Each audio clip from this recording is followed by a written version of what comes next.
All right, today we're going to talk about something really powerful: quiet confidence. That kind of self assurance that doesn't need to be loud to make a point.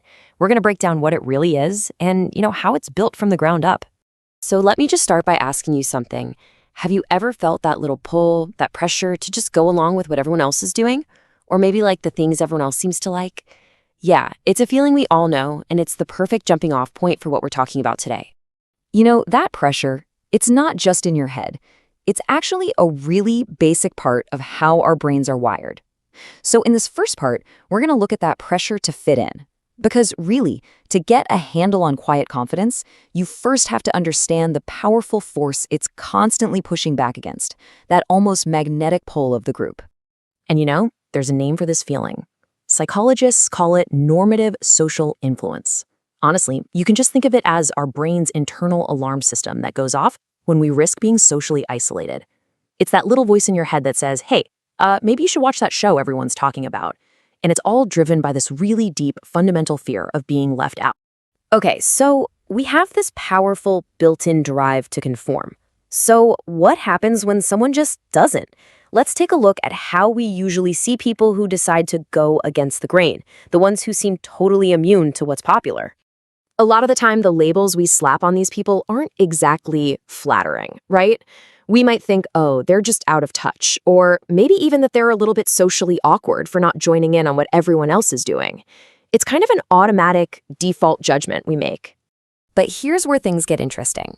What if that first gut reaction we have is completely off? What if resisting the pull of the crowd isn't a sign of weakness at all, but actually a sign of the exact opposite? And that brings us to the absolute core idea of this whole explainer: reframing this resistance as a huge sign of strength. We're going to start looking at nonconformity not as some kind of social failure, but as this amazing indicator of real inner strength and a super solid sense of self. This slide just lays it out perfectly, right? On one side, you have the common view. Not following trends means you're weak, you can't connect. But then you've got the reframe, which shows us it's actually a sign of incredible internal strength. It's about being resilient to all that outside pressure. It's this huge shift from needing everyone else's approval to having your own internal compass. So what is going on inside the mind of someone who can just shrug off all that social pressure? What's the mental framework that supports that kind of quiet confidence? Let's actually dig into that.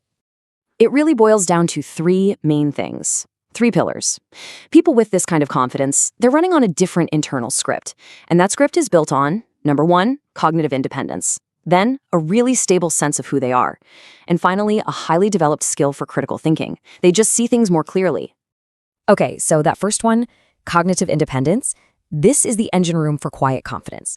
It's simply the ability to think for yourself, to take in information, weigh it out, and come to your own conclusions instead of just borrowing opinions from the people around you. It's all about trusting your own mind over the noise of the crowd. And that naturally leads to the second pillar, a solid sense of identity. See, for quietly confident people, who they are isn't defined by the latest trends or what they're supposed to think. Their sense of self-worth is anchored deep inside, so it doesn't get tossed around by the changing tides of popular opinion. And all of this, it all points to the ultimate power source, the real fuel for quiet confidence. It's not about getting pats on the back from the outside world. It's about being able to generate that approval from within. And right here, this is where it all clicks into place. Real, lasting confidence, it's just a side effect of self-respect and self-trust. When you can look at your own choices, your own interests, and validate them for yourself, you just don't need the rest of the world to do it for you anymore. You become your own source of approval. Look, if there's just one thing you take away from all this, I hope it's this. Confidence doesn't have to scream. It doesn't need a million followers or a standing ovation. True confidence is quiet. It's independent. It just is.